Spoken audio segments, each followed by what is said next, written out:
Eh, salah ketik. Assalamualaikum. Selamat malam teman-teman semua. Kita cek suaranya dulu yo.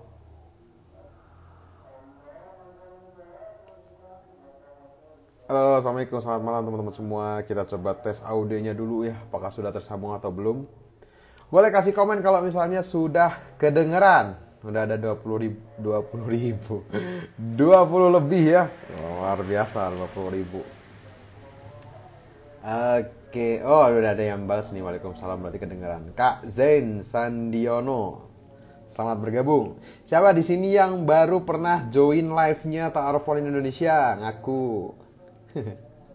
Ada yang baru pernah join atau penonton setia ya? Siapa penonton setia dan yang baru join? Kita absen dulu. Nah, Mas Fuad nih penonton setia. Mas Fuad baru diomongin, udah keluar. Saya Skylon_official. Apa nih? Penonton setia atau baru ikutan join? Nah, boleh. Yang baru pertama kali ini boleh. Saya pertama kali ini. Nah, kalau yang udah berkali-kali, wah, saya mah penonton setia ya. Oke. Mana belum ada nih. Kita survei dulu ya. Baik teman-teman semua, selamat malam. Assalamualaikum warahmatullahi wabarakatuh. Alhamdulillahilladzi arsala rasulahu bil huda wa dinil haq liyudhhirahu 'ala dini kullih. Wa kafa billahi syahida asyhadu an la ilaha illallah wahdahu la syarikalah wa asyhadu anna muhammadan abduhu wa rasuluh. Qala rabbi shrah li sadri wa yassir li amri wa uqdatam min lisani yafqahu qawli. Alhamdulillah bisa menyapa teman-teman semua di weekend awal bulan ini. Awal bulan ya, biasanya awal bulan itu penuh semangat ya, karena ada yang baru transferan gaji ya, ada yang mungkin baru bikin target-target baru, resolusi bulanan baru, ataupun planning-planning baru ya, ataupun hal-hal baru di bulan ini yang pengen dilakukan gitu. Nah, biasanya ini penuh dengan gairah, semangat gitu, karena memulai sesuatu, starting gitu ya. Dan ini ada beberapa juga teman-teman yang baru pernah ikutan live. Selamat datang di Live Ta'aruf Indonesia. Di sini teman-teman semua bisa belajar mengenai seputar ta'aruf dan juga pranikah gitu. Jadi harapannya nanti teman-teman bisa lebih teredukasi dan juga lebih mudah dalam melakukan persiapan menuju ke ta'aruf ataupun menuju ke pranikah. Kami biasa menghadirkan untuk narasumber kami, diantaranya para asatid, kemudian juga profesional di bidangnya masing-masing ya. Ada dokter, ada financial planner, ada juga praktisi ataupun life coaching, life coach gitu ya. Nah, itu masih banyak lagi gitu.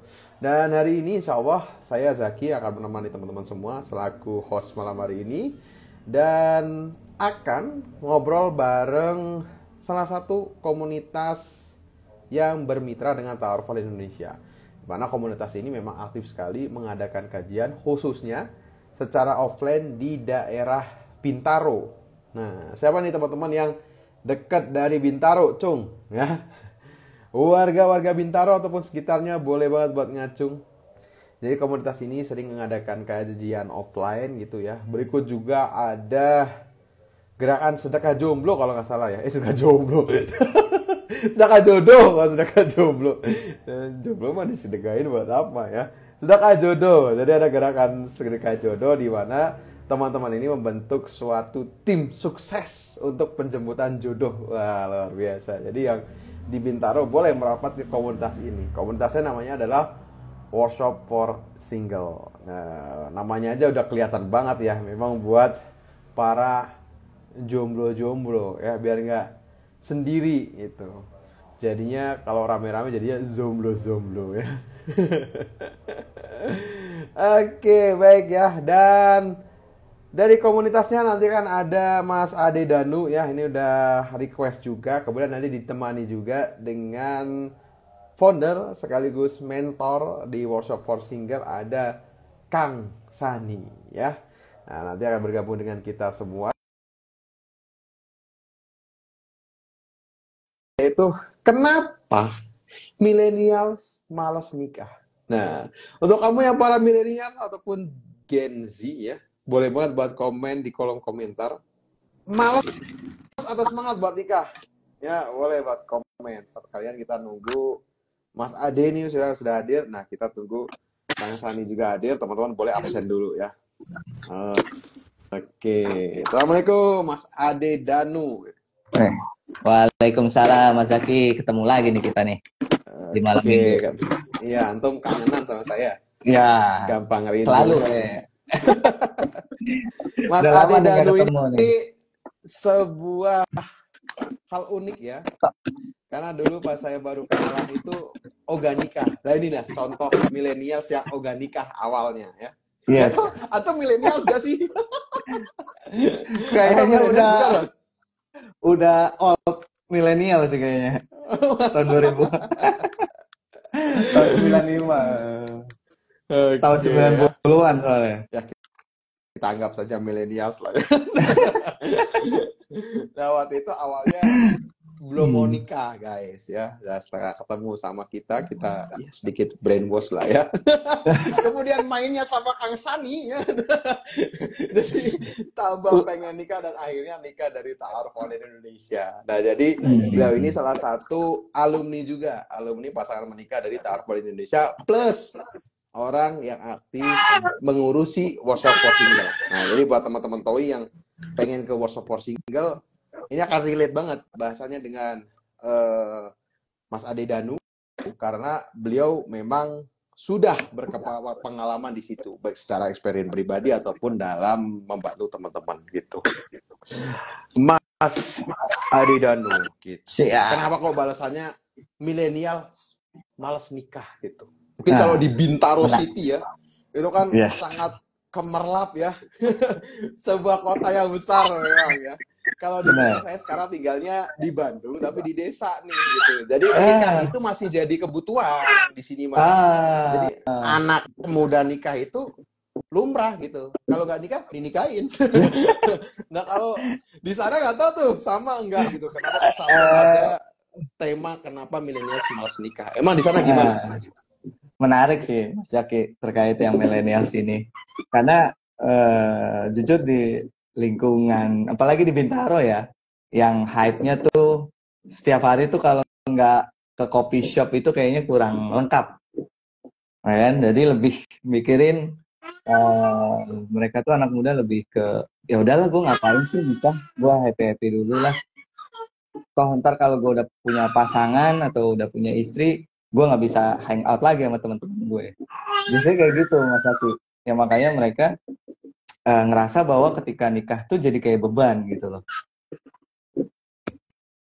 Jadi kayak nggak bisa bebas lagi gitu ya? Iya, rata-rata gitu. Apalagi kan ya nikah sama barbershop sama bartender. Sama bartender kan bisa ya? Iya. Ngopi tiap hari itu. Ngopi terus. Tiba-tiba lambung aja kan. Tapi mereka yang pada nggak nikah itu apakah nggak ngerasa ada yang kurang gitu? Ataukah memang senyaman itu dengan kehidupan perkotaan yang memang dia berkarir ya, kemudian sesekali melepas penat dengan jalan ke kafe lah atau membeli self reward gitu semacamnya gitu. Gimana tuh kalau di Bintaro tuh? Nah itu juga Mas Yaki faktor perempuan tuh biasanya karena ya kita mungkin beberapa lalu pernah bahas terkait independent woman ya, karena memang apalagi di daerah Bintaro sendiri ketika anak muda yang perempuan terutama yang sudah ngerasa mandiri secara finansial, kayaknya nggak perlu deh apa istilahnya gue punya pasangan gitu, karena ya gue bisa hidup sendiri gitu. Gue takutnya ketika gue nikah malah pasangan gue malah ngeribetin gue, malah akhirnya ya banyak ya kasus ya ternyata dia hanya numpang hidup nih sama gue. Nah gue nggak mau kayak gitu. Apalagi ditambah ya kemarin kan informasi-informasi yang dari sosial media segala macam yang secara nggak langsung ya masuk menjadi mindset mereka gitu. Tambah makin bikin malas dia nikah gitu, Mas Zaki. Oke, menarik ya. Berarti memang ada ketakutan bahwa pasangan itu justru menjadi beban ya ke depannya yang menghambat gitu. dalam progres kehidupan ataupun target-target kehidupan dari individu yang ada gitu. Nah kalau di WFS sendiri, potret membernya kayak apa sih gitu? Kebanyakan orang-orang yang datang ke WFS itu butuh apa gitu. Nah sehingga nanti teman-teman yang di sini yang dengar barangkali nanti match nih antara kebutuhan dan juga apa yang dihadirkan oleh WFS gitu. Rata-rata yang hadir di WFS itu jujur banyak yang perempuan ya, dan perempuan yang di atas umur udah 30.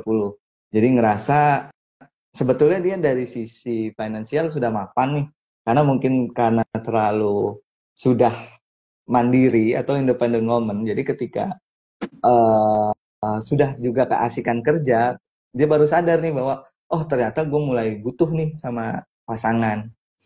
Nah yang kayak gitu makanya dia hadir, karena kita juga kan membahas tema-temanya yang ya yang sesuai yang lagi hype, yang terkait berhubungan dengan mental health juga, dan terkait cinta pastinya juga. Jadi ya benar-benar relate gitu. Jadi rata-rata mereka yang hadir ini ya karena memang ya kayak sebelumnya kita bahas tentang inner child, ya memang rata-rata di milenial sekarang itu inner child itu jadi isu besar gitu. Makanya ketika dia datang ya karena dia ngerasa oh gue ternyata punya inner child gitu. Jadi ya mereka yang datang itu memang mereka yang butuh, yang rata-rata memang yang sudah umurnya tuh sudah matang dari segi umur sebetulnya. Kisaran 35 ke atas lah. Seperti itu Mas Zaki. Oke. Apa sih kesannya mereka ketika kadang gini ya, kadang ada orang yang belum nikah di umur segitu itu malah ada dua sih. Yang pertama itu dia akan ya udah hindar terus. Kalau ada yang nanya ataupun sekedar gimana gitu ataupun sebenarnya mau memberikan bantuan gitu ya, tapi ngindar. Nah, ada juga yang strike kayak apaan sih hidup-hidup gue gitu. Ngapain sih ikut campur gitu. Nah, tapi kalau buat teman-teman yang akhirnya dalam kondisi seperti tadi ya, walaupun batasan nikah mah nggak ada batasan usia ya, tapi maksudnya dengan standar masyarakat kita sekarang katanya kalau udah 30 tuh memang harusnya udah gitu. Nah ini mah tergantung jodohnya datangnya kapan, bukan legitimasi ya. Tapi terlepas dari itu, apa yang mereka dapat ketika mereka berkumpul di BFS sehingga ini bisa jadi wadah yang positif buat mereka gitu, daripada kumpul di tempat yang lain gitu. Betul. Menarik. Banyak juga testimoni dari teman-teman ketika dia hadir, apalagi kemarin di pembahasan yang terakhir kita yang terkait inner child itu, mereka baru sadar, oh ternyata gue punya inner child, tapi selama ini gue nggak sadar. Nah, pas dia datang, oh, jadi dia kayak ketampar lah di situ. Jadi mulai sadar bahwa ternyata inner child itu ya harus benar-benar disembuhkan gitu. Bukan disembuhkan secara total ya, maksudnya dia minimal tahu gitu, oh bahwa gue inner child nih, dan harus apa yang gue lakuin gitu. Nah dia udah mulai tahu nih ketika dia ikut PFS, dia tahu gimana sih cara minimal memperbaiki si inner child-nya ini gitu. Apalagi inner child yang menjadi apa mempersulit kita untuk mendapatkan jodoh itu Mas Yaki. Oke, baik. Oh ya, dengar-dengar juga di WFS itu ada program pendampingan gitu ya. Apa aja sih kalau yang program lebih private gitu? Ya mungkin teman-teman nih butuhnya bukan lagi tentang kajian keilmuan gitu, tapi lebih butuh mentor ataupun pendamping gitu yang bisa mendampingi gitu. Mungkin karena dia kan merantau di Bintaro misalnya, nggak punya siapa-siapa, nggak punya mentor buat berubah gitu. Nah, dengar-dengar di WFS ada ya hal-hal semacam itu ya? Betul. Ya, kita itu ada namanya sedekah jodoh. Nah, jadi buat teman-teman yang mungkin punya saudara atau punya teman atau bahkan dia ingin nyomblangin mungkin temennya karena mungkin ngelihat mau bantu tapi dia nggak tahu caranya, ya bisa hubungin tim kami gitu. Nanti kita kasih pembekalan pembekalan terkait gimana sih cara jadi taruh agent gitu, terkait mesti kayak gimana nih step by stepnya jadi taruh agent. Nah itu kita ajarin, termasuk ketika terjun di lapangannya seperti apa gitu.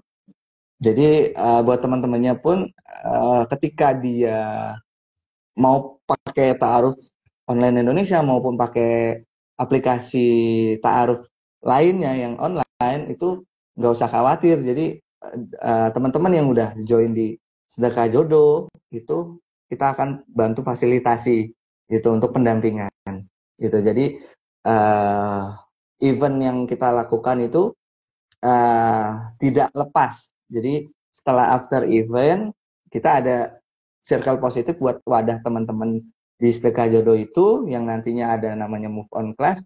Ya itu jadi teman-teman tuh adalah wadah buat ngobrol, buat cerita. Karena kan anak-anak milenial sekarang tuh sebetulnya butuh didengerin gitu. Karena mungkin dia nggak dapet dari ayahnya atau nggak dapet dari ibunya buat cerita, akhirnya malah cerita ke sosial media yang akhirnya malah melebar gitu. Jadi fungsinya circle ini seperti itu Mas Dikaki. Selain ada pendampingan dari sisi ta'aruf gitu. Oke, baik ya, itu tadi bagus banget. Jadi di WFS bukan sekedar seminar gitu, tapi ini jadi program pendampingan juga. Dimana teman-teman nanti kalau masuk ke circle ya, ini ada namanya program Sedekah Jodoh ya. Nah, jadi nanti kalau pas berproses ta'aruf ya, kita ada yang dampingi. Dan dengar-dengar juga Mas Ade Danu juga dulu didampingi salah satu dari squadnya ya, ta'aruf agent tadi ya, dari Sedekah Jodoh gitu ya. Jadi saling bahu-membahu gitu. Ya udah nikah, nanti mentoring. Ya, kali kata teman-teman nikah nanti akhirnya bantuin juga jadi mentor dan lain-lain. Ini jadi kebaikan yang berkelanjutan. Dan teman-teman, kabar baiknya malam hari ini kita kedatangan foundernya dan juga mentor utama di WFS. Ada Kang Sani ya. Nah, kita ajak join. Nanti biar teman-teman bisa lebih dekat juga dengan Kang Sani, bisa tahu mana sih ini gerombolannya siapa. Nah, ini dia. Assalamualaikum Kang Sani. Assalamualaikum Kang Sani. Waalaikumsalam warahmatullahi wabarakatuh. Sehat Kang Sani? Wah, alhamdulillah sehat. Alhamdulillah sehat. Dari tadi nyimak. Untung gak ketiduran. Hampir sih. Ini baru pulang dari Bandung soalnya. Dari Bandung. Maaf ya nggak mampir ya, Kang Zaki. Oh iya, tadi hujan Bandung. Wah, saya hujan. hari ini agak riuh tadi, malah nggak pegang HP gitu. Tadi makanya baru kontak Mas Ade Danu aja sore-sore gitu. Tadi airnya mati. Jadi ada perbaikan. Dingin banget. Gimana? Sudah bergabung dengan kita Kang Sani ya. Dia salah satu mentor dan juga founder dari WFS. Nah, teman-teman tadi sudah di-spill nih dikit tentang WFS dari Mas Ade Danu. Dan kita akan coba bahas tentang tema malam hari ini. Kenapa kok banyak millennials yang nggak mau nikah gitu. Nah, sebelumnya tapi mungkin Kang Sani boleh kenalan dulu, Kang. Kenalan dulu. Silakan. Oke. Hai. Apanya? Assalamualaikum warahmatullahi wabarakatuh. Ya, mungkin ada yang belum kenal, panggil aja Kang Sani ya, supaya kayak Kak Seto sama Agim. Berapapun umurnya dipanggilnya AA sama kakak gitu. Ya, asli Bandung dan ya sekarang fokus di bidang pernikahan termasuk ta'aruf di workshop for single. Ada juga program lain kayak road to akad, program rumah tangga juga ada. Jadi intinya kalau cinta-cintaan, jodoh-jodohan, pernikahan ya disitulah ada saya. Gitu sih. Insyaallah. Oke, baik. Terima kasih guys atas perkenalannya ya. Jadi memang bahasnya tentang ta'aruf dan juga pernikahan. Jadi relate nih buat bahas tema kita malam hari ini. Nah, ngomong-ngomong tentang milenials malas nikah gitu ya. Sebenarnya kalau dari terkaan Kang Sani sendiri dari fenomena yang ada ya di WFS ataupun di teman-teman yang mungkin konsultasi gitu ya. Karena kan Kang Sani juga ada layanan buat konsultasi gitu ya. One on one gitu. Nah itu biasanya apa sih faktor yang bikin orang itu terutama millennials ini males buat nikah gitu? Oke, teman-teman. Bismillahirrahmanirrahim. Mungkin juga kita harus perjelas dulu nih, millennials itu siapa sih? Cih. Ini ada beberapa penelitian, memang tidak di Indonesia penelitiannya. Jadi ya ada generasi-generasi nih ya, kalau namanya Gen X itu kelahiran tahun 65 sampai 80. Nah, berarti saya masuk tuh di Gen X. Mepet banget ya, masih di akhir gitu. Jadi orang yang lahir tahun 80 itu merasakan beberapa generasi gitu. Dari mulai nggak ada HP, ada HP yang bisa ngelempar copet sampai pingsan gitu, saking gedenya. Sampai ada HP sekarang setipis itu, kecil, ada touchscreen, ada nggak tahu nanti lama-lama HP itu pada ditanam di tangan apa gimana nggak ngerti ya. Nah, kita mengalami semua itu Gen X. Nah, kalau Gen Millennials itu berarti dari kelahiran tahun 81 sampai tahun 96. Nah, ini Mas Zaki masuk nggak di situ? Saya nggak tahu Belum, kelahiran. saya Belum. 99. So, berarti masuknya di Gen Z. Gen Z itu 97 sampai 2012 sekarang. Nah, kita kan bicara millennials, berarti yang mungkin sekarang saat ini usianya antara sekitar 28 sampai 43 ya, kira-kira. Saya sendiri kan 44. Nah, kenapa? Sebetulnya faktor tuh banyak banget sih. Faktornya banyak banget. Belum lama ini faktornya diperparah juga dengan ada film, ada infotainment, ada omongan sesama temen, ya sosial media. Tapi memang ya ketakutannya tuh banyak. Tapi faktor paling utamanya ya, Mas Zaki ya, itu adalah faktor why-nya nggak ada. Apa itu pernikahan? What? Gitu. Pernikahan adalah menyatunya dua insan, maksudnya saling mencintai untuk generasi, melahirkan generasi berikutnya. How? Nah, kalau how, itu taarufnya ada gitu. Gimana cara mendekati laki-laki atau perempuan, cara nikahnya gimana ada. Lalu who, ya siapa, ya orang yang bisa nikah sama siapa, ada syaratnya, tahu semua. When, ya itu juga hanya Allah yang tahu misalnya kapan datangnya jodoh. Terus apa lagi? Eh, where, di mana, ya itu juga nantilah bisa dipikirin nikah di mana, nikah sama siapa, apa itu pernikahan, apalagi tuh intinya lah semua gitu. Tapi why, kalau nggak ada, itu kita nggak akan gerak. Saya nggak tahu ya kalau misalnya saya tanya, Mas Zaki ngapain sih di Toy gitu, Taaruf Online Indonesia? Apakah benefitnya hanya karena bekerja di sana dan mendapatkan benefit gitu? Atau ada hal lain yang membuat Mas Zaki stay di sana? Pasti ada hal lain. Faktornya ada tentunya ya. Saya juga respect banget sama Ustadz Yopi, walaupun kayaknya belum pernah ketemu ya. Mbak Kisa ya, kalau nggak salah masih ya. Masih ada Mas Mirza gitu ya. Walaupun belum pernah ketemu langsung, kecuali Mbak Kisa waktu itu pernah ketemu, itu kita saling respect dan kita semua berjuang di ta'aruf itu, why-nya, strong why-nya ada gitu. Nah, angkatan di atasnya Mas Zaki ini, yang milenial sini, yang sekarang bahkan ada yang usianya 43, itu masih takut menikah. Atau bahkan, gini deh, yang sampai level takut itu udah ada trauma ya. Ketakutan, lihat takut diselingkuhin, takut kayak orang tuanya bercerai, takut juga tidak dinafkahi ya untuk perempuan, untuk laki-laki, takut dikontrol mertua, ada yang banyak banget. Banyak banget dari klien-klien saya tuh masalahnya beda, walaupun di konten yang sama ya, masalah misalnya dengan mertua pasti beda, nanti di breakdown beda, perselingkuhan beda juga, lalu masalah keuangan beda juga. Nah, ada yang di level yang paling bawah lah gitu, malas nikah.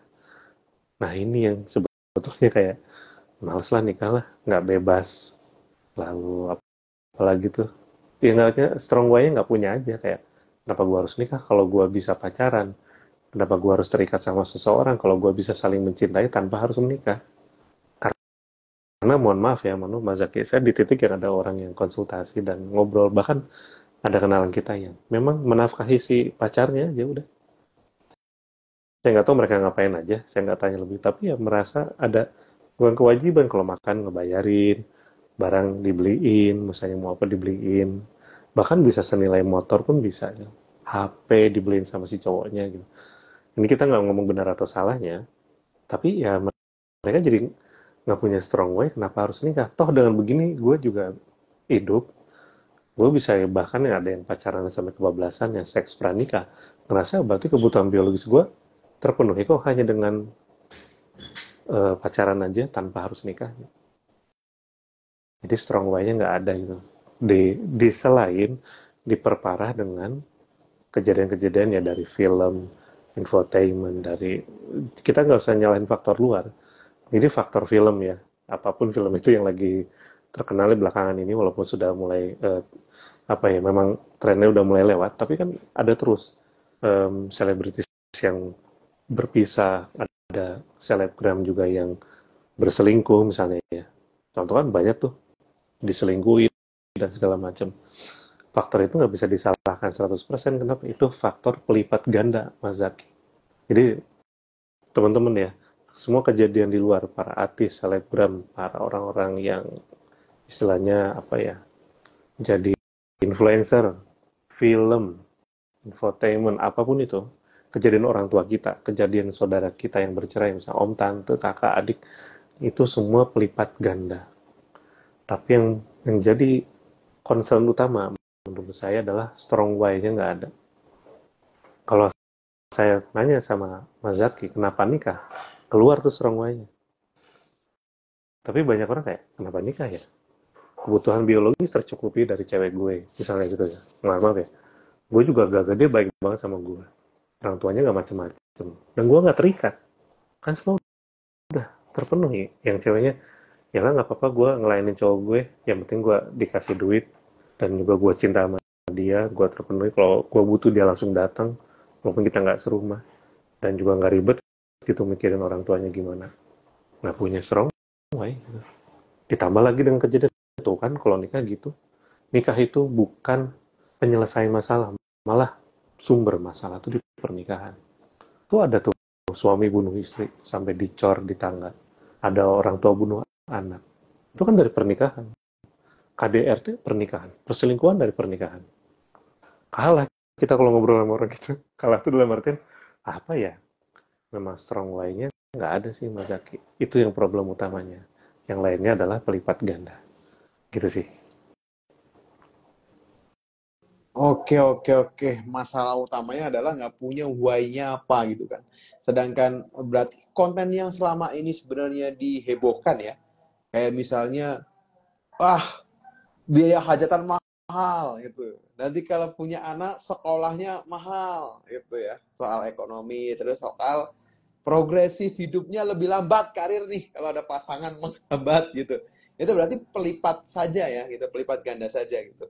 Iya. Tapi apa yang membedakan millennials yang dalam perjalanannya akhirnya menemukan why untuk menikah, sedangkan millennials yang lain tidak berhasil untuk mendapatkan why untuk menikah gitu.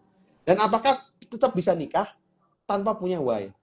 Nah ini, langsung saya Brono 3 ya.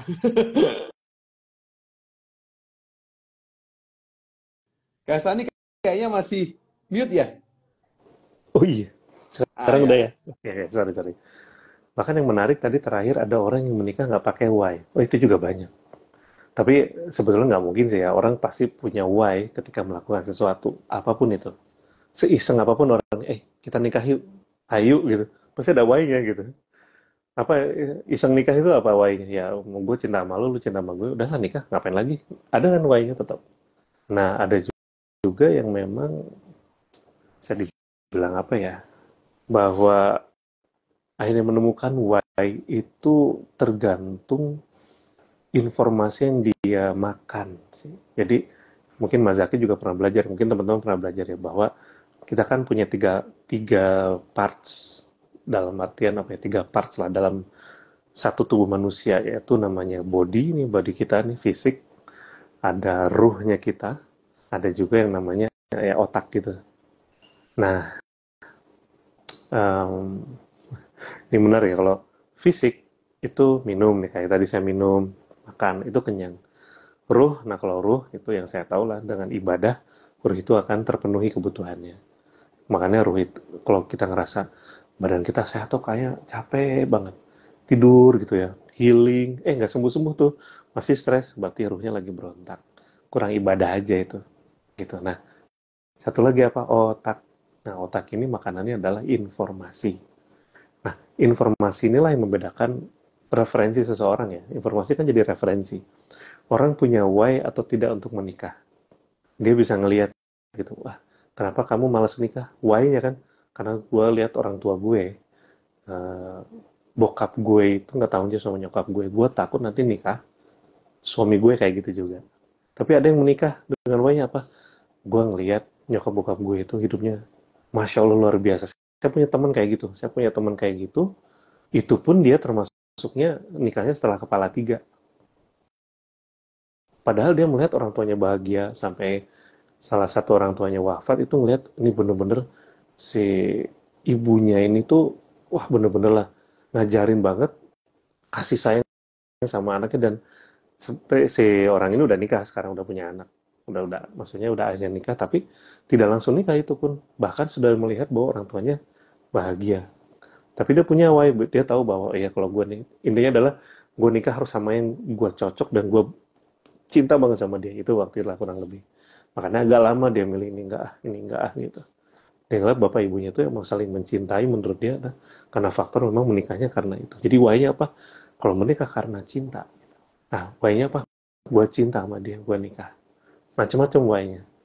Nah, itu yang membedakan akhirnya nikah. Nah, tapi kita kan gimana ya, why gini. Pernikahan itu juga nanti ketika why-nya karena kita mencintai pasangan kita. Ini nggak bisa saya bahas di sini karena saya bahasnya di kelas suami istri. Yang ternyata, ini Mas Zaki, ini unik tapi ini nggak bisa dibahas di sini ya. Nanti kalau ambil kelas yang suami istri akan saya bongkar ini. Ternyata dalam pernikahan itu kita nggak butuh cinta loh. Tapi nanti kita bahas kenapa. Saya nggak akan jawab di sini karena penjabarannya nggak bisa Iya, nggak bisa sepotong-sepotong. Dan bagusnya betul. teman-teman kalau sudah nikah, nanti saya kasih tahu kenapa nggak butuh cinta. Iya, Ini juga menjawab kenapa kok banyak pasangan yang saling mencintai tapi pisah juga. Banyak pasangan yang saling mencintai tapi kok selingkuh salah satunya. Banyak pasangan saling mencintai tapi kok suaminya KDRT. Kok istrinya nggak taat sama suaminya. Tapi itu mereka saling cinta. Kalau ditanya tuh masih cinta kok mas. Ini saya kalau ngadepin suami istri, kalau ditanya nih satu-satu nih terpisah, masih cinta? Cinta saya sama suami saya, cinta sama istri saya. Tapi ya kesel aja, jadi saling balas gitu. Yang satu selingkuh, dibalas perselingkuhan. Jadi suaminya selingkuh nih, istrinya ngebalas selingkuh. Saling mencintai loh padahal. Berarti apa? Pada waktunya nanti nikah nggak butuh cinta untuk kalian bisa sampai bahagia dunia akhirat. Makanya di si Y ini strong Y-nya harus digali. Dan memang itu dia.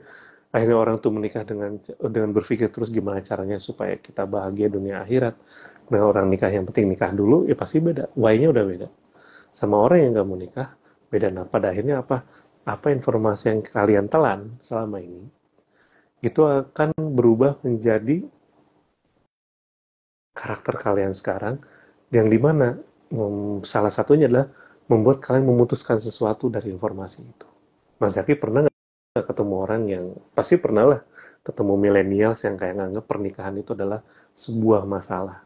Dari mana dia tahu itu? Karena informasi yang dia terima. Mas Zaki yang sehari-hari sama Ustadz Yopi, sama Mbak Kisa, sama Mas Mirza, sama istri yang sekarang, pasti nggak masuk di akal. Nggak logis bagi gue. Kalau nikah itu sumber masalah, ini sumber keberkahan. Kata temannya Mas Zaki, gak logis di gue, karena yang gue tahu, informasi yang gue lihat adalah sumber masalah. Ketemulah Ade Danu. Kata Ade Danu, gue bisa ketemu jodoh lewat ta'aruf online Indonesia, lewat apa? Online, lewat aplikasi gitu. Pasti nggak mungkin semua orang. Apa sih ada yang bilang, alah ada teman gue tuh ketemu jodoh di aplikasi kagak bahagia, malah suaminya bla bla bla, ternyata gitu. Jadi informasi apa yang dia telan itu yang membuat otaknya berpikir dan akhirnya dia memutuskan gitu. Yang akhirnya menjadi keyakinan dia, karakter dia dan lain-lain. Itu yang membedakan sih. Jadi ketika informasi kita tidak diganti, kita nggak akan pernah punya strong why untuk menikah dan strong why untuk berusaha pernikahan itu bahagia. Karena bahagia dalam pernikahan itu diusahakan, bukan, jadi gini, nggak bisa nyari gini, pasangan yang ideal itu tidak ada ketika belum nikah. Pasangan ideal itu bukan ditemukan. Pasangan ideal itu adalah diusahakan. Gitu sih. Mangga, Mas Zaki. Masya Allah, luar biasa ya, lengkap banget ya. Jadi derasnya informasi tadi menjadi belief ya, menjadi preferensi kita dalam menilai sesuatu yang terindra gitu ya. Bayangan kita tentang menikah, kita bayangkan seperti apa itu tergantung input informasinya sering kita masukkan ke dalam otak gitu. Nah, ini menjadi menarik ya. Kenapa Kang Sani kok sampai bikin workshop for single? Kemudian kayaknya nih acaranya itu dominan untuk offline gitu ya. Istilahnya membentuk circle lah gitu. Kemudian korelasinya dengan kondisi saat ini di mana arus informasi kan nggak bisa dibendung ya Kang ya. Bener. Bahkan kita itu dijejali informasi yang kita sebenarnya nggak, kalau dulu orang mau cari info harus ngetik keyword di Google. Kalau sekarang kita buka, itu logaritma udah nyajiin buat kita gitu. Bahkan berita yang nggak enak pun dikasih ke muka kita gitu. Akhirnya kita baca karena clickbait gitu. Nah, apakah ada hubungannya Kang terkait dengan deras informasi tadi sama circle pertemanan gitu? Circle pertemanan dan derasnya informasi ada banget sih. Karena belief kita muncul dari pembuktian. Jadi kalau misalnya dari circle kita itu ngasih informasi dengan pembuktian, ada nih, kalau nikah tuh lu nggak bakal bahagia, lu bakal sengsara, lu bakal nggak bebas. Dan buktinya ada 1, 2, 3, 4. Nah, main kita kurang jauh, kita nggak ketemu orang yang bahagia karena pernikahan, ya akhirnya kita memutuskan bahwa nggak usah nikah gitu. Ada banget sih antara apps informasi, dan semua orang pasti punya sumber informasi masing-masing. Ya di website nih, pasti kalau Mas Zaki, jangan-jangan Mas Zaki sama Mas Mirza aja, itu kalau buka berita online, itu jangan-jangan webnya beda gitu. Kantor beritanya beda, ada yang apa.com, ada yang apa ID, itu lain-lain. Ini nggak bisa disebut ini ya. Pasti ada referensi berita yang beda-beda. Nggak usah yang berat-berat, berita olahraga aja. Ada yang apa sport gitu, beda-beda. Ada yang kalau dulu ada majalahnya ya, sekarang online semua. Karena memang orang tuh punya kecenderungan untuk percaya pada informasi yang sudah ada pembuktian. Nah di sisi lain kita yang biasa dapat informasi baik bahwa pernikahan itu membahagiakan, pernikahan itu keberkahan, memang harus paham juga kepada teman-teman yang dapat informasi sebaliknya. Karena teman-teman punya informasi sebaliknya, kalau ketemu kita, terus kita bilang, nggak gitu, nikahnya tuh gini-gini, ya mereka nggak percaya. Gue nggak relate sama lu, San, gitu. Karena lu mah, San, kalau gue tanya, lu lahir dari keluarga yang baik-baik aja, San. Keluarga besar lu guyup, San. Keluarga besar gue, bokap nyokap gue aja pisah. Keluarga besar gue tukang meres. Gue aja pernah jadi korban pemukulan dari bokap, bahkan nyokap. Bahkan ada yang pernah saya ketemu salah satu seseorang yang ya cukup dekat lah sama saya waktu itu, ya ibunya terkena penyakit jiwa, sehingga dia memang agak-agak gimana gitu, agak spesial gitu, agak lain ya kalau bahasa film tuh. Kenapa ya? Balik lagi, memang orang itu akan relate dengan apa yang dia rasain, karena si web workshop for single ini dibuat untuk kayak ngasih tahu ke mereka bahwa referensi kalian bisa nambah loh kalau di sini kalian ngobrol. Misalnya orang tua saya cerai, orang tua saya KDRT, bapak saya tidak menafkahi ibu saya selingkuh sama laki-laki lain, nikah lagi, bapak saya ditinggal menderita sendirian. Terus kita ngumpul bahwa itu semua adalah perilaku manusianya, bukan kesalahan dari pernikahannya. Itu mah kayak kita nyalahin misalnya nih, Mas Zaki kan ada rumah ya, sekarang tinggal di rumah. Menurut Mas Zaki, rumah itu baik atau buruk sih rumah Mas Zaki yang sekarang? Baik atau buruk, Mas? Baik, alhamdulillah, Masya Allah. Alhamdulillah baik. Kenapa baik? Karena diisi oleh orang-orang baik, berkegiatan yang baik-baik. Mas Zaki dan istri yang ngisi, di dalamnya ada ibadah, ada baca Quran, ada sholat misalnya, ada interaksi keluarga yang baik. Tapi bisa nggak rumah kita jadi rumah yang buruk? Bisa. ketika kita sekarang tuh banyak ya, ini agak-agak ini dikit tapi banyak orang yang baik kena judi online. Baru beberapa hari yang lalu juga kita ketemu orang baik banget, sering bantu kita terus kena judi online nggak kelihatan kenapa? Candu. Nah, bisa nggak rumah kita yang baik itu jadi buruk? Bisa. Perilaku di dalamnya. Berarti ya informasi yang dia terima adalah judi online itu membahagiakan, dapat duit banyak. Ini rumah kita yang baik jadi buruk. Nah, sekarang kita nyalahin rumahnya. Mas Aki bilang, ini rumah yang buruk nih, gara-gara rumah ini saya jadi berjudi online. Lah, gimana urusannya? Pernikahan itu buruk, karena begini. Enggak, pernikahan itu lembaga. Pada dasarnya baik. Gitu. Syariat yang pada dasarnya baik. Perilaku orang di dalamnya, itulah yang membuat dia menjadi terlihat buruk. Gitu. Nah, kalau Mas Zaki saya bilang rumahnya buruk, nggak mau dong. Kayak, iya, karena aneh ya kalau orang nyalain rumah. Ini sih, rumahnya nggak berkah. Nggak berkah itu kenapa ya? Karena perilaku orang di dalamnya, bukan karena rumahnya. Gitu. Ini bentuknya nggak sesuai. Ya mungkin, tapi rumah kan tidak membangun dirinya sendiri. Kan manusia yang membangun rumah gitu. Pernikahan pun berdiri karena ada dua orang yang menikah ini gitu. Nah, makanya emang pengaruh banget. Jadi Works of Single itu salah satu usaha kita untuk memberikan informasi lain buat teman-teman bahwa bisa lo ta'aruf nikah dengan ta'aruf, dengan metode yang ta'aruf ini, di luar metode yang biasa kalian pakai dulu, kita rubah ke ta'aruf dan kalian tuh bisa bahagia kok. Pernikahan tuh bisa bahagia dan why-nya kita kasih di situ. Nah, untuk mencapai why itu nggak bisa di live IG kayak gini. Itu harus ketemu aja, kita ngumpul why-nya kenapa kita lama-lama punya strong why. Akhirnya gitu orang punya strong why, mau 15 kali pakai toy terus nggak nembus-nembus, dia akan coba terus gitu. Karena toy itu dan dia nggak akan kayak, wah udah 15 kali ini nggak tembus di toy, berarti gua mah emang bakal bujang seumur hidup. Ya nggak gitu. Karena why dia tidak mengandalkan si toy. Why dia udah beda lagi. Makanya ada orang nyerah sama pernikahannya atau enggak, tergantung why-nya apa gitu. Ada orang yang menyerah untuk tidak menikah dan ada orang yang berusaha sampai menikah, tergantung why-nya. Balik lagi ke situ sih. Dan why-nya dari mana? Dari informasi yang lu dapet. Sok semua orang cek aja sama Mas Zaki. Begitu tanya aja, nggak usah soal nikah, apapun, kerja di sini, kerja di sana. Pasti semua orang punya why. Dan why-nya dari mana? Dari referensi yang dia dapat sebelum ketemu Mas Zaki semua. Cinta itu buta, kata siapa? Kata orang yang waktu itu gara-gara mencintai seorang perempuan, dia diporotin sama perempuan itu, terus dia tugasnya menjaga jodoh orang lain gitu, sampai ada si perempuan yang nikah. Istilahnya dulu kalau teman saya bilang, nangisnya ke gua, nikahnya ke orang lain kayak gitu. Atau kata salah satu stand up comedian bilang, cinta dalam diam. Diam-diam saya suka sama kamu, tapi kamu diam-diam nikah sama orang lain kayak gitu. Ya, itu kan tergantung ya. Tapi ada yang cinta itu anugerah. Kenapa? Karena waktu dia ngomong, dia lagi senang-senangnya sama orang. Dia lagi cinta banget sama istrinya gitu.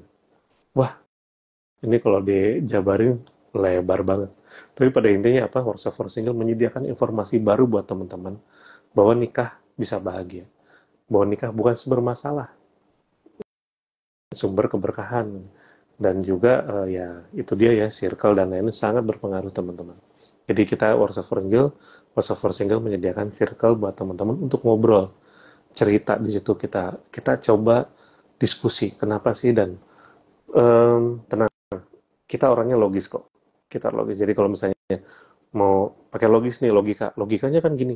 Kita siap untuk diskusi sama teman-teman. Gak debat ya, kita diskusi. Kalau debat kan debat kusir, akhirnya saling nyalahin. Ini insya Allah kalau teman-teman nanti di Workshop for Single, kita akan banyak diskusi. Gitu, Mas Zaki. Soalnya agak panjang. Oke, mantap nih ya. Jadi nanti kalau diskus jawabannya nggak antum yang sabar ya. Tetap semangat. Kadang kan orang nggak puas ya kalau baru-baru datang, kemudian nasihatnya sabar, betul, sabar bagus, tapi teknisnya kumaha gitu kan. Nah, ya, teman-teman semua yang tadi baru dengar mungkin Workshop for Single apa sih gitu. Ini merupakan sebuah komunitas yang memang aktif di bidang edukasi, ta'aruf dan juga pranikah.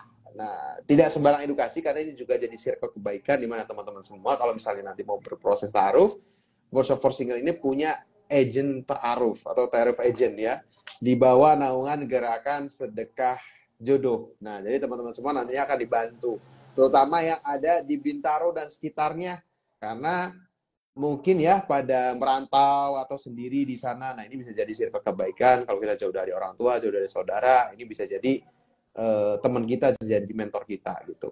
Nah, kebetulan di Agustus ini ada event offline-nya, ya Kak Sani ya.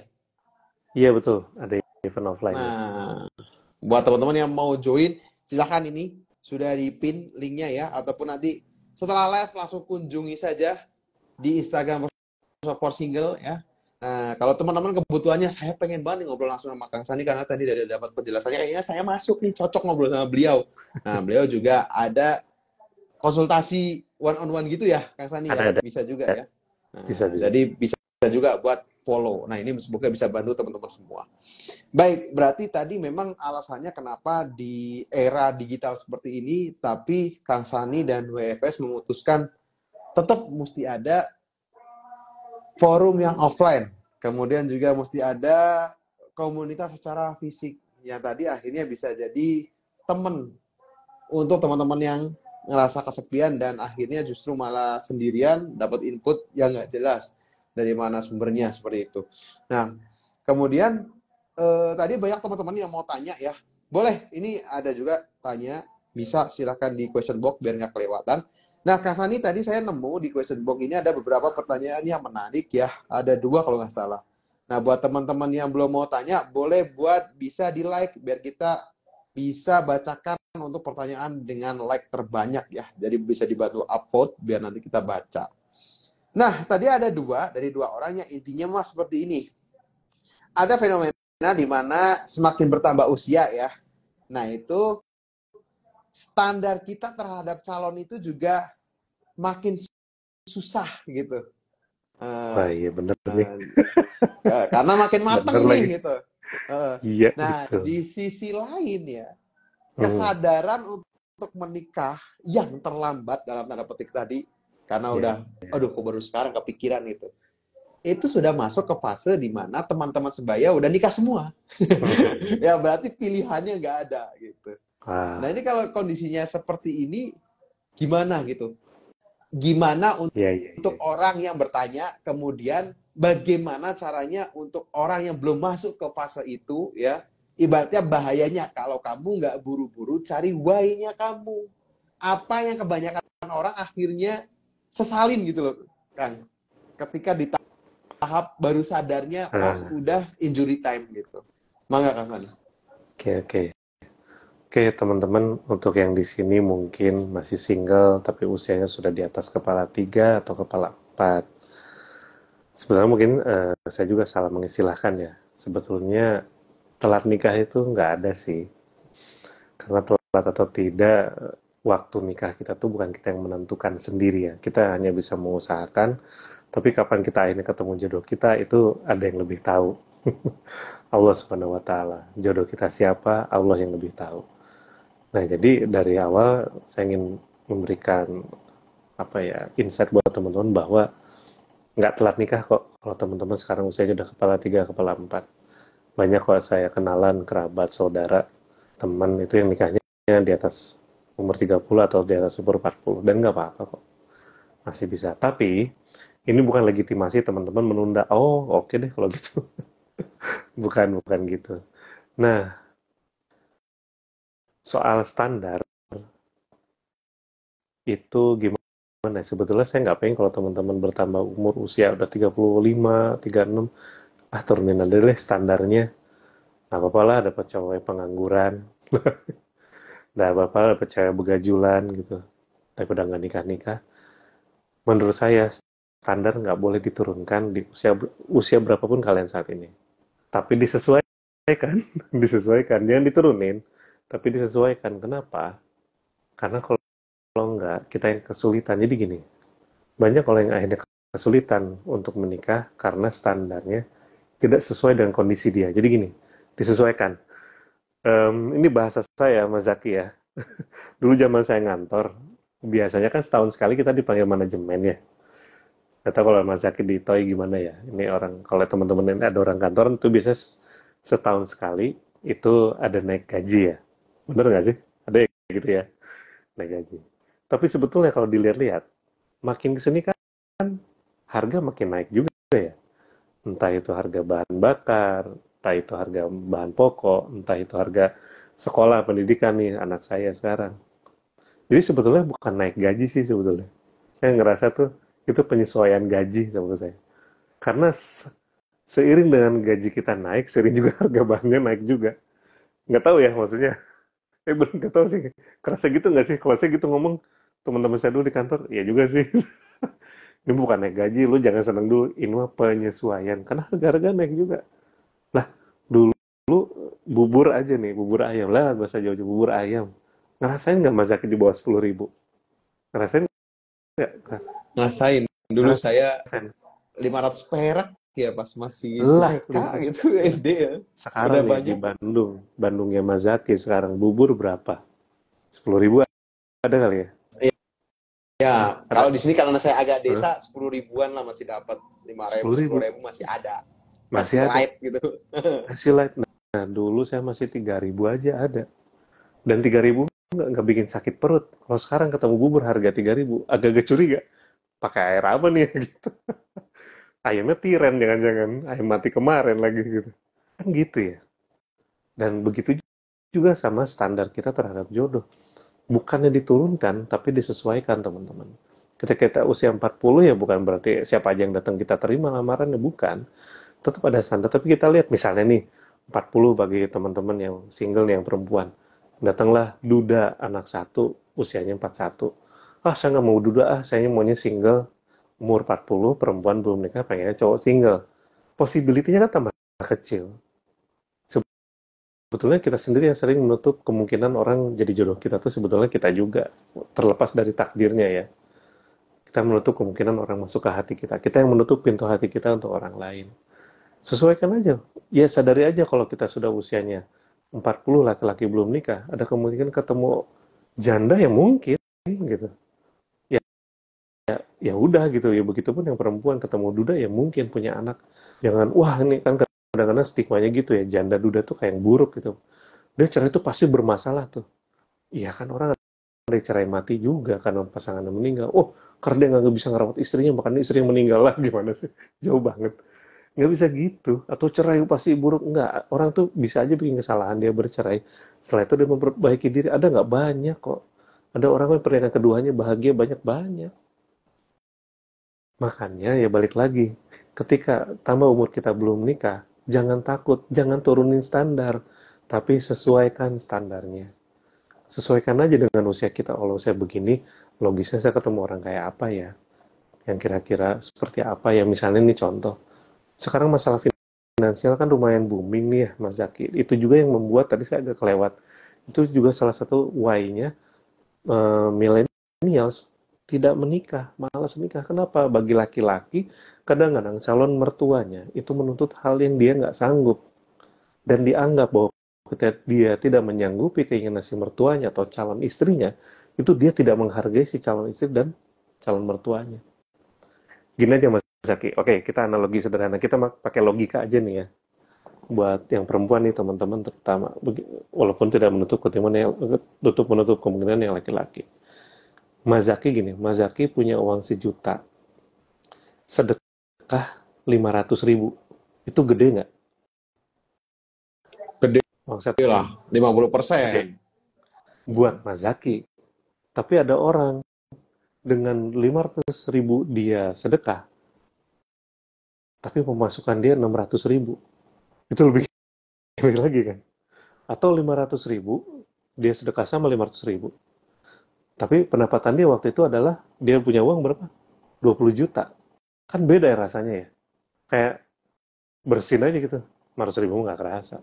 Yang 600.000 kayak, ya Allah, bismillah ya Allah. Dia ngasih gitu buat istrinya kayak, gaji saya 600.000 ngasih 500 buat istri itu kayak gemeteran tangan. Mas Zaki aja kan 50% udah gemeteran ya. Bismillah ya bun, ini masih 1 juta tapi bismillah semoga. Gitu kan.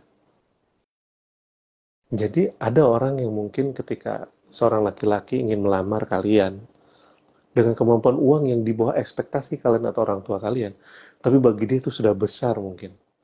Ini catat ya para perempuan, please banget. Jangan hal-hal yang bisa dipermudah malah dipersulit. Kenapa? Ya saya juga ngerasa sih, alhamdulillah ya istri saya tuh soleha, anak saya soleha gitu. Jadi nggak nuntut yang macam-macam. Ya udah, ketika saya dapat pendapatan yang benar-benar sejuta, ya saya kasih misalnya 800.000 buat mereka, saya 200.000 buat makan, transport, nggak komplain. Karena mereka tahu bahwa pendapatan saya segini, saya ngasihnya segini. Dia tahu pengorbanannya, karena nominal itu nggak bisa disamakan dengan orang lain, tergantung kondisi dia gimana. Ya, itu dia yang membuat millennials laki-laki ataupun Gen Z laki-laki itu jadi takut nikah. Kenapa? Wah, kalau gue nggak bisa ngasih sesuai ekspektasi calon istri sama calon mertua, habislah gue. Akhirnya apa? Pinjol. Udah beres itu nikah, udah gitu pinjolnya nggak satu lagi, pinjol sampai 3 sampai 5, ngambil platformnya banyak. Akhirnya gaji dia sehari, ya gaji dia bulan dipotong untuk sana. Istrinya komplain juga nanti. Gimana sih bang, ini sibuk banget bayar hutang. Lah kan gara-gara lu gitu. Lu tamunya pengen 1.000. Gue 100 ya, gue pinjam duit lah gitu. Ini nih mohon maaf banget ya, saya bukan ini ke perempuan, tapi begitu pun yang laki-laki. Pokoknya jangan sampai kalian merendahkan diri sendiri ketika ekspektasi calon mertua kalian, ekspektasi calon istri kalian tuh tidak sesuai kemampuan kalian. Bilang aja saya mempunyai segini. Kalau ada yang lebih, saya akan berusaha untuk bisa ngasih lebih. Ini mohon maaf panjang ya, karena ini eh, banyak terjadi di kalangan bahkan yang sudah hijrah sekalipun. Jadi mudahkanlah ketika ada seseorang yang ingin menikahimu, melamarmu, walaupun dengan ya yang penting kita tahu nilai dia segimana, terus dia ngasih dari sejuta dia ngasih 500.000 tuh berarti kan perjuangan dia besar banget gitu. Beneran itu pasti dia tuh, kalau dia ngelakuin itu ya teman-teman ya, itu pasti dia benar-benar menghargai kalian, benar-benar siap bertarung untuk kalian.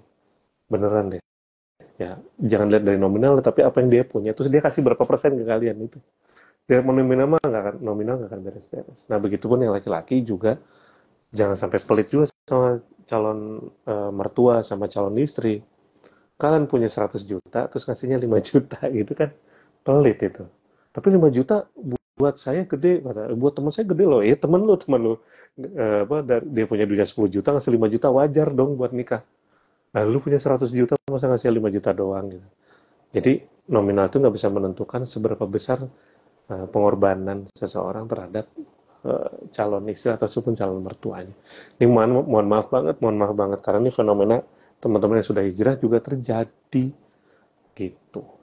Ya, coba dipikirkan lagi deh. Wallahu alam Oh, bishawab. mantep nih. Saya jadi inget saya sendiri dulu. Saya juga dulu di depan mertua, curcol ya ini ya.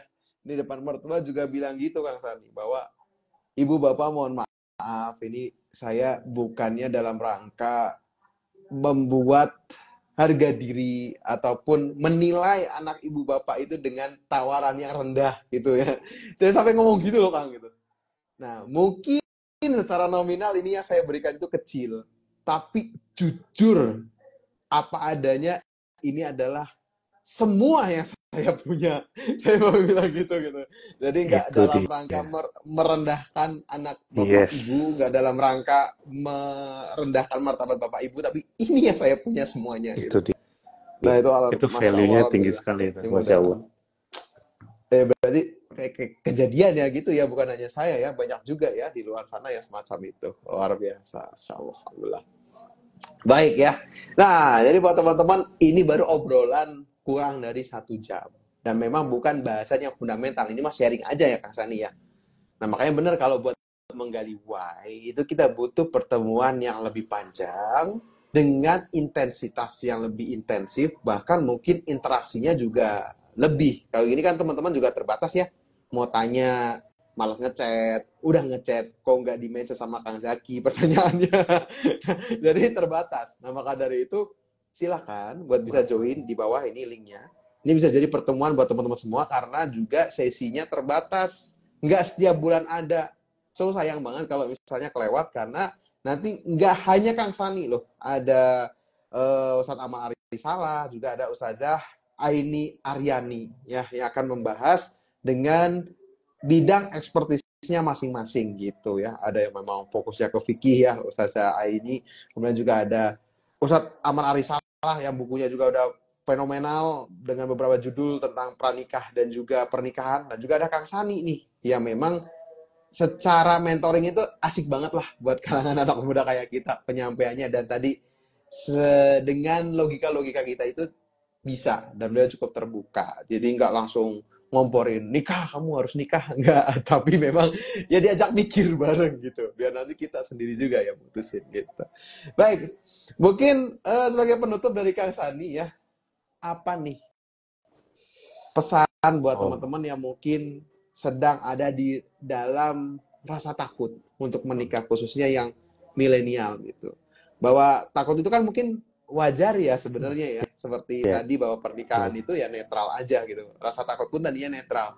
Nah, mungkin apa sih pesan Kang Sani biar rasa takut ini justru menjadi pemicu untuk kita bisa bersiap, bukan malah destruktif gitu.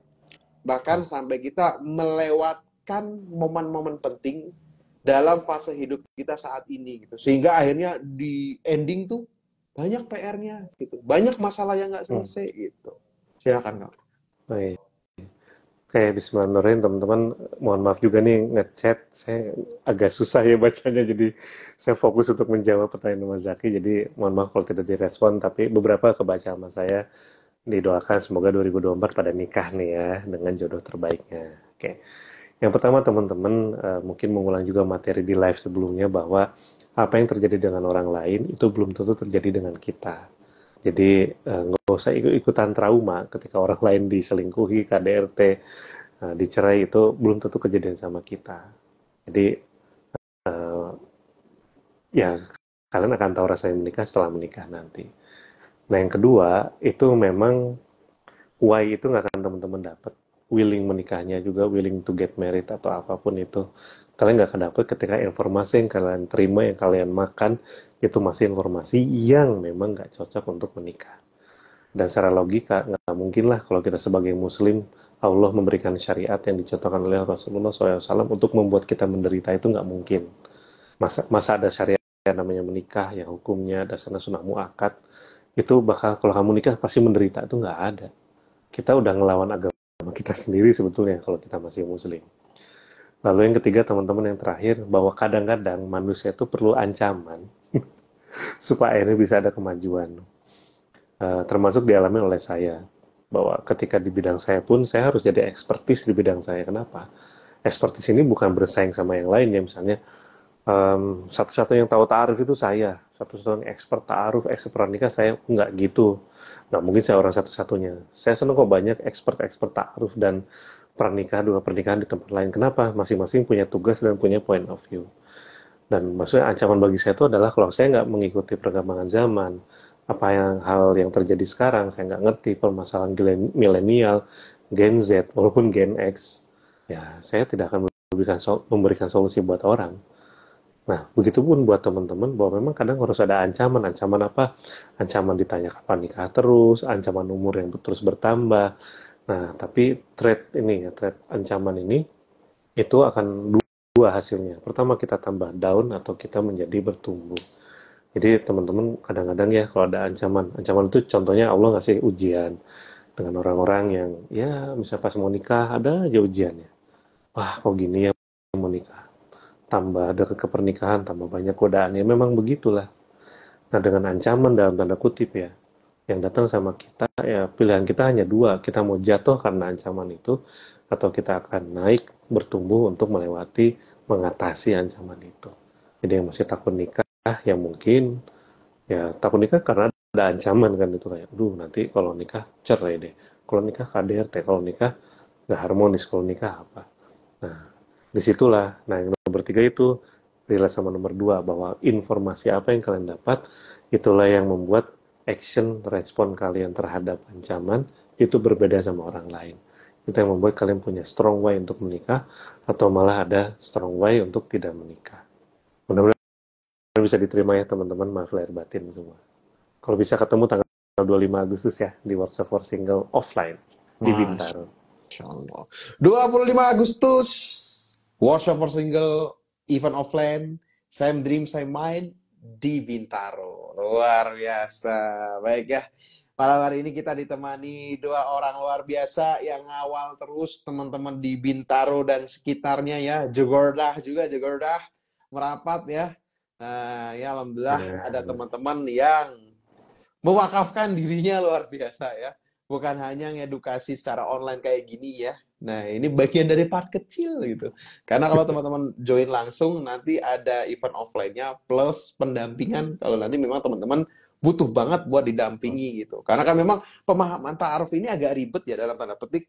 Ketika kitanya paham, orang tua belum tentu paham. Betul, Ketika, betul. Nah, ketika orang tua benar-benar. mulai paham, keluarga nggak paham gitu. Iya. Makanya kita benar nih butuh support system. Kemudian tadi ya, kayaknya nggak mungkin deh ta'aruf. Nah, ternyata bisa menjadi mungkin ketika kita akhirnya punya belief system yang didukung dengan lingkaran kita ya, bahwa oh ini kok ada faktanya, ini faktanya bisa, ini faktanya bisa. Nah, itu nggak bisa didapatkan hanya dengan interaksi online semacam ini gitu. Jadi buat teman-teman ya yang di Bintaro dan sekitarnya, silakan merapat ke Workshop for Single. Buat yang mungkin di luar pulau ya, cari itu komunitas yang memang bergerak dalam kebaikan yang sama-sama buat membersamai. Oke, so thank you banget buat Mas Ade Danu, Kang Sani, sukses selalu untuk event offline-nya 25 Agustus ini. Buat teman-teman buruan sebelum kuotanya kehabisan ya. Semoga bisa merapat. Di sana banyak juga kegiatan seru-seru dan insya Allah juga disupport sama Ta'aruf Indonesia buat teman-teman semua biar bisa jadi one stop solution. Saya Zaki mewakili tim yang bertugas mengucapkan banyak terima kasih ke Kang Sani dan juga Mas Ade Danu atas kebersamaannya, dan buat teman-teman yang sudah setia nonton sampai akhir, semoga ilmunya bermanfaat, dan buat yang kepotong karena ikutnya di tengah ataupun baru ikut, nanti juga akan ada sesi rekamannya buat bisa ditonton. Baik, kita tutup dengan kafaratul majlis. Subhanakallahumma wa bihamdika asyhadu an la ilaha illa anta astaghfiruka wa atubu ilaik. Kami pamit undur diri. Assalamualaikum warahmatullahi wabarakatuh. Sampai jumpa di pelaminan teman-teman semua. Dadah. Iya. Assalamualaikum warahmatullahi wabarakatuh.